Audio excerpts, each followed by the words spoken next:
Chapter 39 of The Hand of Fu Manchu. This recording is in the public domain. The Hand of Fu Manchu by Sax Rohmer. Chapter 39. The Shadow Army.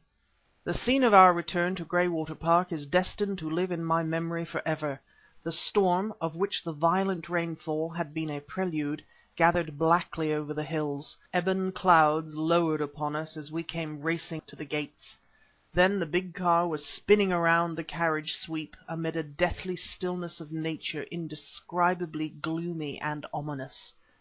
I have said a stillness of nature, but, as Kennedy leapt out and ran up the steps to the door, from the distant cages wherein Sir Lionel kept his collection of rare beasts proceeded the angry howling of the leopards, and such a wild succession of roars from the African lioness, that I stared at our eccentric host questioningly. "It's the gathering storm," he explained. "These creatures are particularly susceptible to atmospheric disturbances."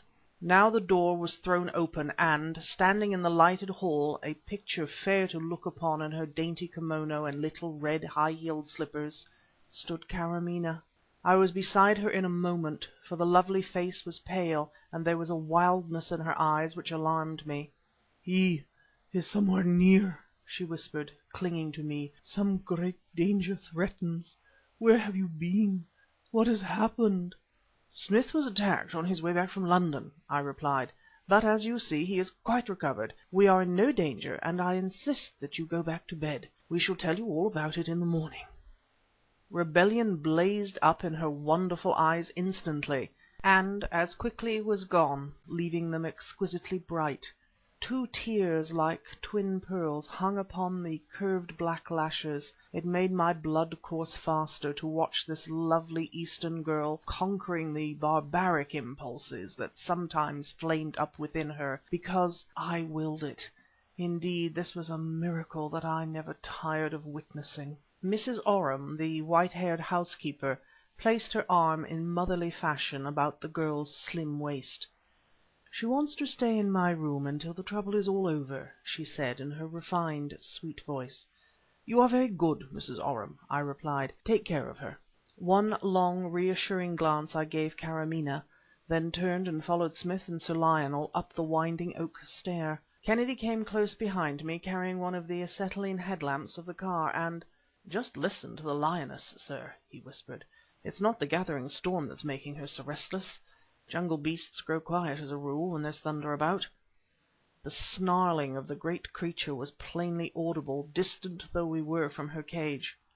"Through your room, Barton," snapped Nayland Smith when we gained the top corridor. He was his old masterful self once more, and his voice was vibrant with that suppressed excitement which I knew well. Into the disorderly sleeping apartment of the baronet we hurried, and Smith made for the recess near the bed which concealed a door in the panelling. "Cautiously here," cried Smith. "Follow immediately behind me, Kennedy, and throw the beam ahead. Hold the lamp well to the left." In we filed, into that ancient passage which had figured in many a black deed, but had never served the ends of a more evil plotter than the awful Chinaman who had so recently rediscovered it. Down we marched, and down, but not to the base of the tower, as I had anticipated. At a point which I judged to be about level with the first floor of the house, Smith, who had been audibly counting the steps, paused, and began to examine the seemingly unbroken masonry of the wall. "We have to remember," he muttered, "that this passage may be blocked up or otherwise impassable, and that Fu Manchu may know of another entrance. Furthermore, since the plan is lost, I have to rely upon my memory for the exact position of the door." He was feeling about in the crevices between the stone blocks of which the wall was constructed. "21 steps," he muttered. "I feel certain." Suddenly it seemed that his quest had proved successful. "Ah!" he cried, "the ring!" I saw that he had drawn out a large iron ring from some crevice in which it had been concealed. "Stand back, Kennedy," he warned. Kennedy moved on to a lower step, as Smith, bringing all his weight to bear upon the ring, turned the huge stone slab upon its hidden pivot, so that it fell back upon the stair with a reverberating boom. We all pressed forward to peer into the black cavity. Kennedy moving the light, a square well was revealed, not more than 3 feet across. Footholes were cut at intervals down the further side. "Hmm," said Smith. "I was hardly prepared for this. A method of descent that occurs to me is to lean back against one side and trust one's weight entirely to the footholds on the other. A shaft appeared in the plan, I remember, but I had formed no theory respecting the means provided for descending it. Tilt the lamp forward, Kennedy. Good. And I can see the floor of the passage below, only about 15 feet or so down." He stretched his foot across, placed it in the niche, and began to descend. "Kennedy next," came his muffled voice. "With the lamp. Its light will enable you others to see the way." Down went Kennedy without hesitation. The lamp swung from his right arm. "I will bring up the rear," said Sir Lionel Barton.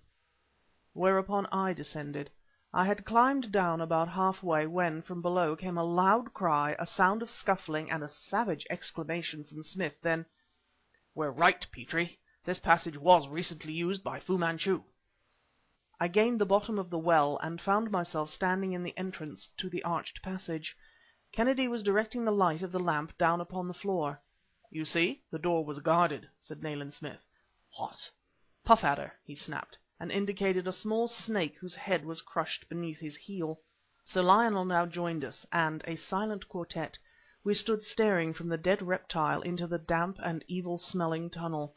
A distant muttering and rumbling rolled, echoing awesomely along it. "For Heaven's sake, what is that, sir?" whispered Kennedy. "It was the thunder," answered Nayland Smith. "The storm is breaking over the hills. Steady with the lamp, my man." We had proceeded for some 300 yards, and, according to my calculation, were clear of the orchard of Graywater Park, and close to the fringe of trees beyond.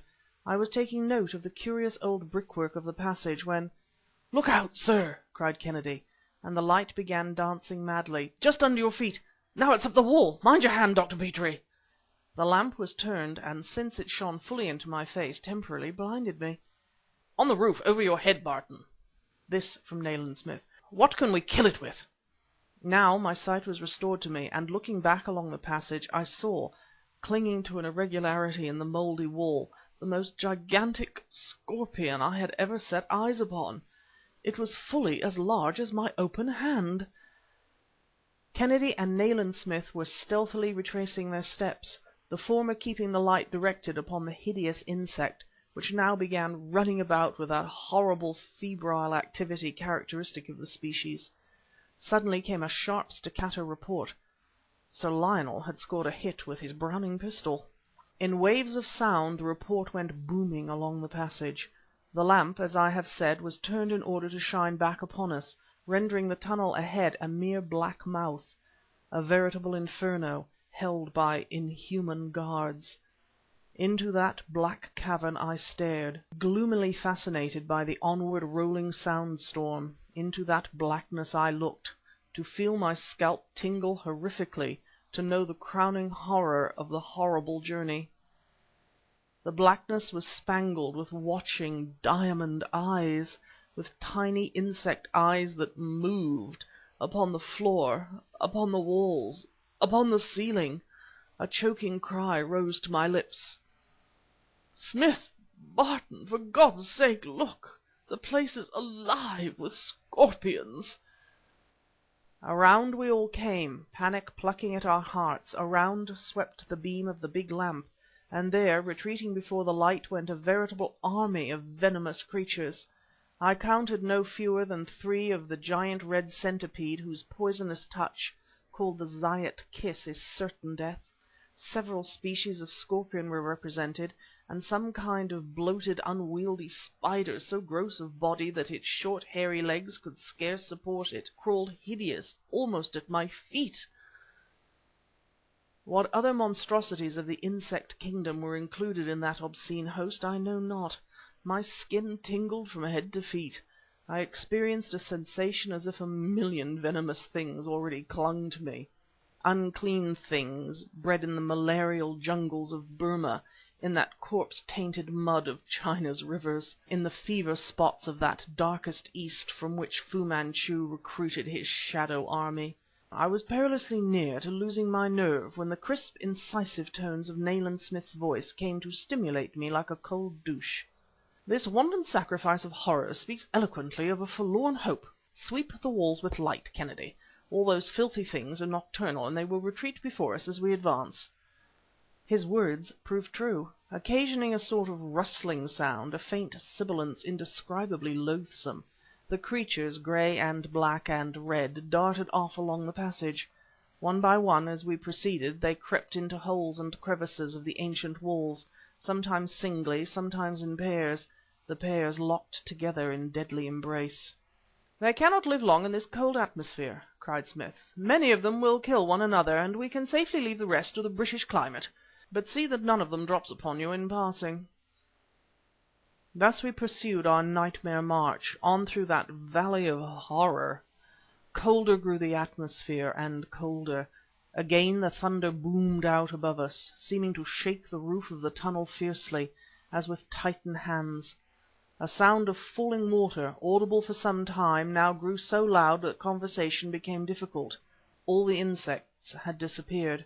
"We are approaching the River Starn," roared Sir Lionel. "Note the dip of the passage and the wet walls." "Note the type of brickwork," shouted Smith. Largely as a sedative to the feverish excitement which consumed me, I forced myself to study the construction of the tunnel, and I became aware of an astonishing circumstance. Partly the walls were natural, a narrow cavern traversing the bed of rock which uncropped on this portion of the estate.